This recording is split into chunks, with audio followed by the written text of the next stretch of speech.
오늘 하나님께서 우리에게 주시는 말씀은 요한계시록 11장 1절에서 14절입니다. 요한계시록 11장 1절에서 14절을 찾으셔서 함께 교독하겠습니다. 제가 먼저 1절 봉독합니다. 또 내게 지팡이 같은 갈대를 주며 말하기를 일어나서 하나님의 성전과 제단과 그 안에서 경배하는 자들을 측량하되 성전 바깥마당은 측량하지 말고 그냥 두라. 이것은 이방인에게 주었은즉 그들이 거룩한 성을 42달 동안 짓밟으리라. 내가 나의 두 증인에게 권세를 주리니 그들이 굵은 베옷을 입고 1260일을 예언하리라. 그들은 이 땅에 주 앞에 서 있는 두 감람나무와 두 촛대니 만일 누구든지 그들을 해하고자 하면 그들의 입에서 불이 나와서 그들의 원수를 삼켜버릴 것이요 누구든지 그들을 해하고자 하면 반드시 그와 같이 죽임을 당하리라. 그들이 권능을 가지고 하늘을 닫아 그 예언을 하는 동안 비가 오지 못하게 하고 또 권능을 가지고 물을 피로 변하게 하고 아무 때든지 원하는 대로 여러 가지 재앙으로 땅을 치리로다. 그들이 그 증언을 마칠 때에 무정행으로부터 올라오는 짐승이 그들과 더불어 전쟁을 일으켜 그들을 이기고 그들을 죽일 터인즉 그들의 시체가 큰 성길에 있으리니 그 성은 영적으로 하면 소돔이라고도 하고 애굽이라고도 하니 곧 그들의 주께서 십자가에 못 박히신 곳이라. 백성들과 족속과 방언과 나라 중에서 사람들이 그 시체를 사흘 반 동안을 보며 무덤에 장사하지 못하게 하리로다. 이 두 선지자가 땅에 사는 자들을 괴롭게 한 고로 땅에 사는 자들이 그들의 죽음을 즐거워하고 기뻐하여 서로 예물을 보내리라 하더라. 3일 반 후에 하나님께로부터 생기가 그들 속에 들어가매 그들이 발로 일어서니 구경하는 자들이 크게 두려워하더라. 하늘로부터 큰 음성이 있어 이리로 올라함을 그들이 듣고 구름을 타고 하늘로 올라가니 그들의 원수들도 구경하더라. 그때 큰 지진이 나서 성 10분의 1이 무너지고 지진에 죽은 사람이 7천이라. 그 남은 자들이 두려워하여 영광을 하늘의 하나님께 돌리더라. 둘째 화는 지나갔으니 보라 셋째 화가 속히 이르는도다. 아멘. 흐름상으로 볼 때 오늘 본문의 위치가 어디쯤일까라고 보면 14절에 그 힌트를 주고 있습니다. 둘째 화는 지나갔으나 보라 셋째 화가 속히 이르는도다. 둘째 화가 이미 이제 9장 그쪽에서 이미 우리가 본문을 통해서 묵상한 것처럼 9장을 통해서 둘째 화가 지나가고 이제 오늘 본문 다음 보면 이제 일곱째 나팔을 불게 되면서 셋째 화가 이제 나타나게 되는데 바로 그 직전에 있는 위치라고 우리가 볼 수 있겠습니다. 1절에서 이제 사도 요한이 명령을 받게 되는데요. 어떤 명령을 받게 되나요? 하나님의 성전과 제단과 또 그 안에서 경배하는 자들을 측량하라는 명령을 받습니다. 지금 사도 요한으로 하여금 예루살렘 성전으로 직접 가서 그 성전을 측량하라는 의미일까요? 사실 사도 요한이 요한계시록을 쓸 당시에는 이미 로마 군대에 의해서 이미 예루살렘 성전이 다 파괴가 되어서 그 성전으로서의 재구실을 할 수 없는 상태였습니다. 따라서 실제로 예루살렘 성전으로 가서 그것을 측량하라는 명령으로 보기는 좀 어려운 것 같습니다. 그렇다면 여기서 말하는 성전은 무엇을 말하는가?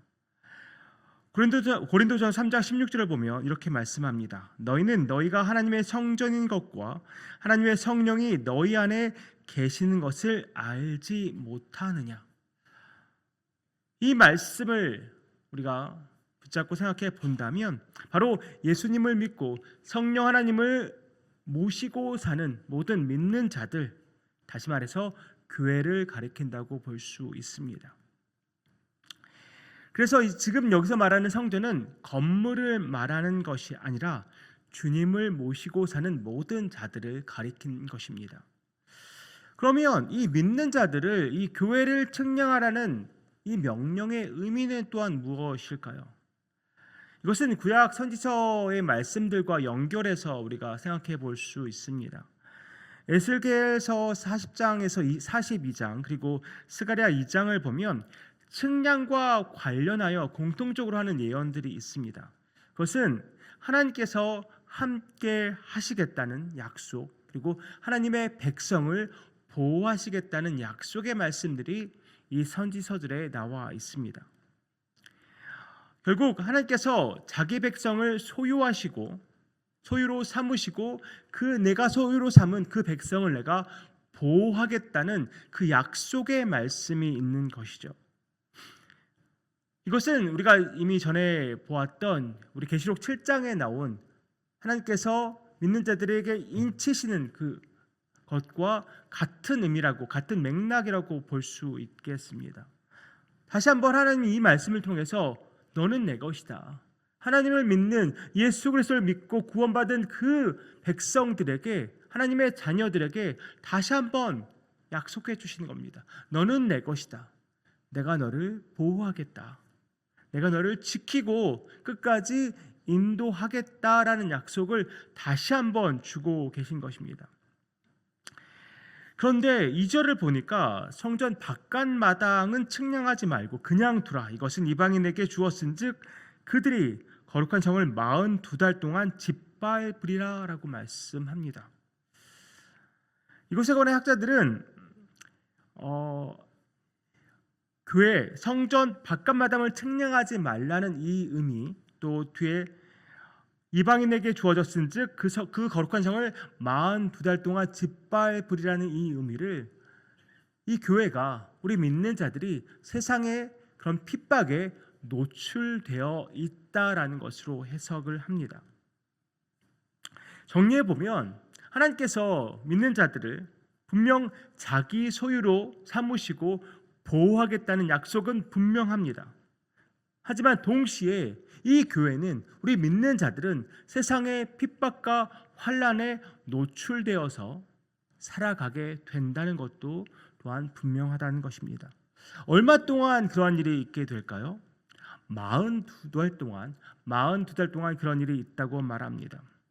이어서 또 3절에 예언의 말씀이 요한의 귀에 들리는데요, 내가 나의 두 증인에게 권세를 주리니 그들이 굵은 배의 옷을 입고 1260일을 예언하리라.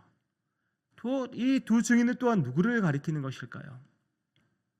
4절을 보니까 이 두 증인을 주 앞에 서 있는 두 감람나무와 두 촛대라고 말하고 있습니다. 도대체 누구일까요? 스가랴서 4장을 보면 감람나무와 촛대를 스룹바벨과 대제사장 여호수아를 대표하는 상징물이었습니다. 그래서 이것은 성전의 회복과 관련되어 있었습니다. 또한 요한계시록 1장을 보면 이 촛대의 의미를 교회의 의미라고 말하고 있습니다.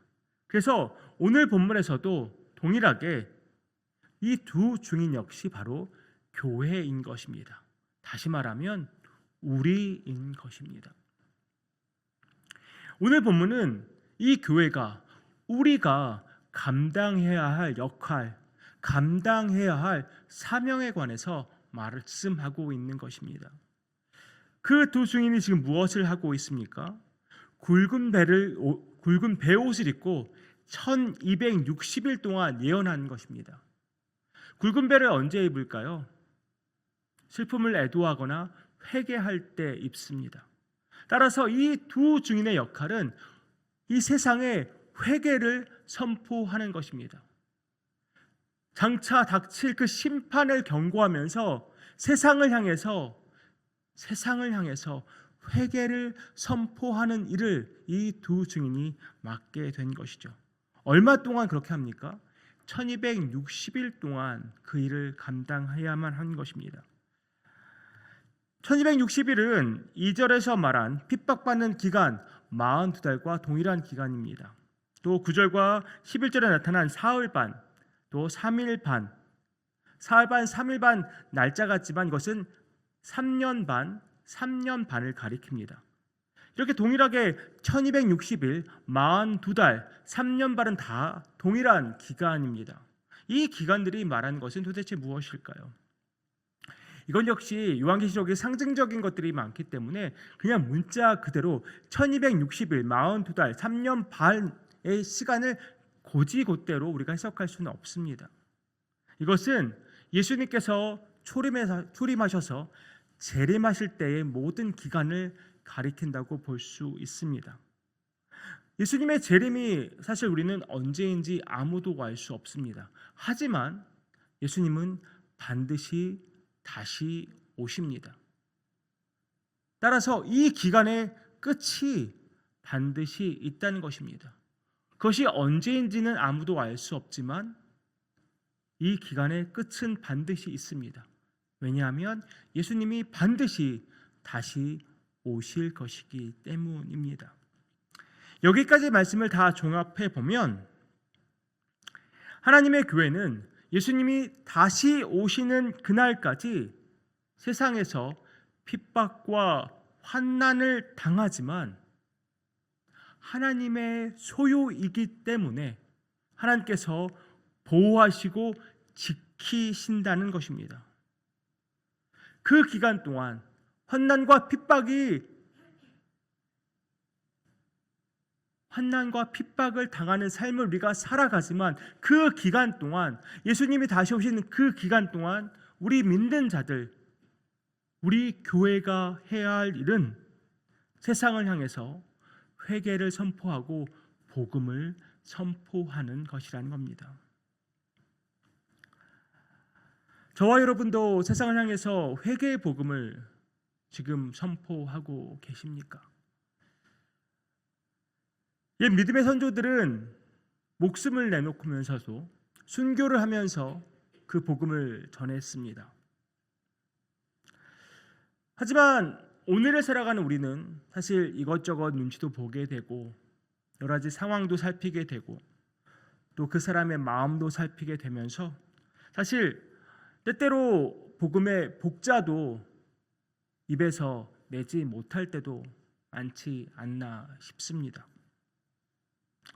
각자의 자리에서 다양한 방법으로 우리가 복음을 전하고 회개를 선포해야 하는 것은 우리가 알면서도 사실 움츠러들게 되고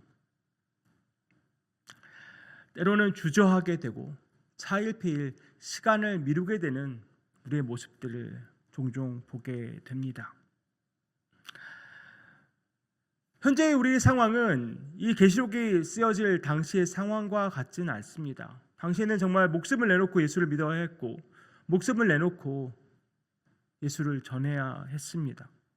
또한 지금 우리는 무슬림 국가나 공산 국가에 사는 것이 아니기 때문에 그들처럼 정말 예수를 믿으면 자기 가족에게 쫓겨나거나 죽임을 당하거나 그렇게 위험한 상황에 우리가 살고 있지는 않습니다.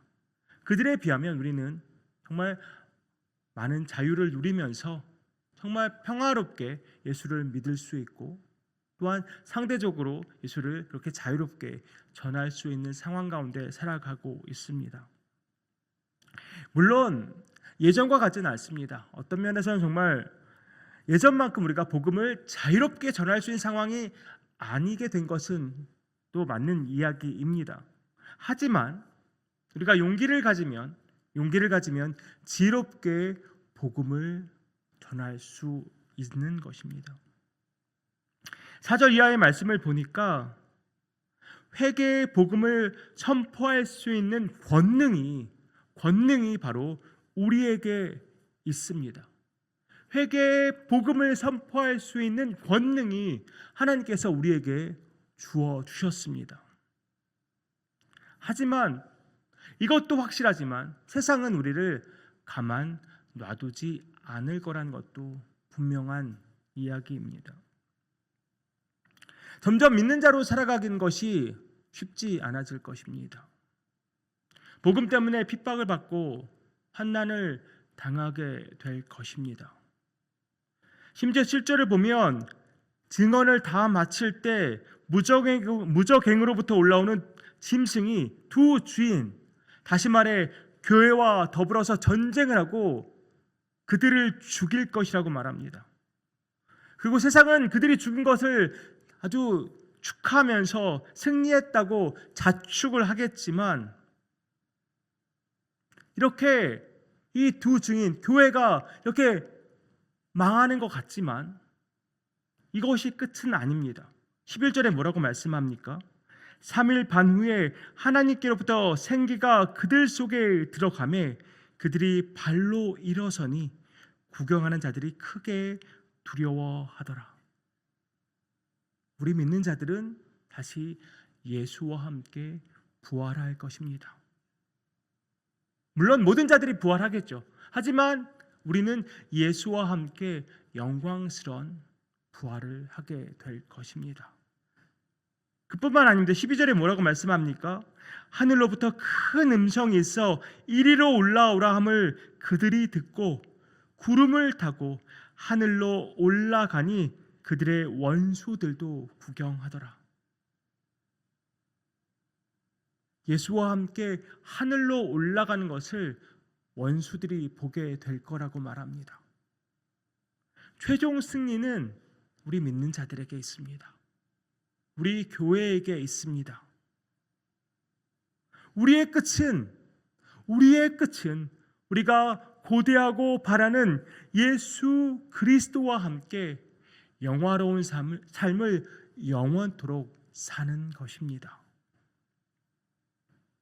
비록 그때까지 이 세상의 삶이 결코 만만치 않을 것입니다. 힘들고 버겁고 고통스러울 것입니다. 핍박과 환난이 우리에게 닥쳐올 것입니다. 하지만 하나님께서 분명히 약속하셨습니다. 너는 내 것이고 내 소유이고 내가 보호하고 지키겠다고 약속하십니다. 이 약속의 말씀을 붙들고 나아가는 우리 모두 되기를 소망합니다. 그리고 하나님께서 예수 그리스도께서 우리에게 주신 사명 잊지 않기를 원합니다. 그러므로 너희는 가서 모든 민족을 제자로 삼아 아버지와 아들과 성령의 이름으로 세례를 베풀고 내가 너희에게 분부한 모든 것을 가르쳐 지키게 하라. 볼지어다 내가 세상 끝날까지 너희와 항상 함께 있으리라 하시니라. 또한 예수님의 격려의 말씀도 우리가 붙잡기 원합니다. 이것을 너희에게 이르는 것은 너희로 내 안에서 평안을 누리게 하려 함이라. 세상에서는 너희가 환난을 당하나 담대하라. 내가 세상을 이기었노라. 기도하겠습니다. 아버지 하나님, 세상을 우리가 살아가면서 세상 속에서 받는 핍박과 환난, 너무도 힘들고 버거울 때가 많습니다. 하지만 하나님께서 우리를 택하시고 우리를 자녀 삼아 주시고 소유로 삼아 주시고 우리를 지키고 보호하시겠다는 그 약속의 말씀을 다시 한번 붙잡습니다. 아버지 하나님, 그 약속의 말씀을 붙잡으며 또한 우리가 받은 사명, 우리가 감당해야만 하는 그 사명을 다시 한번 일깨우고 또 다시 한번 결단하며 나아갑니다. 아버지 하나님, 세상이 어떠하든지 세상 속의 삶이 어떠하든지 우리의 끝은 예수 그리스도와 함께 영화로운 삶을 사는 것임을 우리가 믿기에 아버지 하나님, 다시 한번 용기를 내고 힘을 내어서 세상으로 나아갑니다. 세상 속에 주님의 복음을 선포합니다. 회개의 복음을 선포합니다. 아버지 하나님, 함께하여 주시고 역사하여 주시옵소서. 모든 말씀 예수님의 이름으로 기도하옵나이다. 아멘.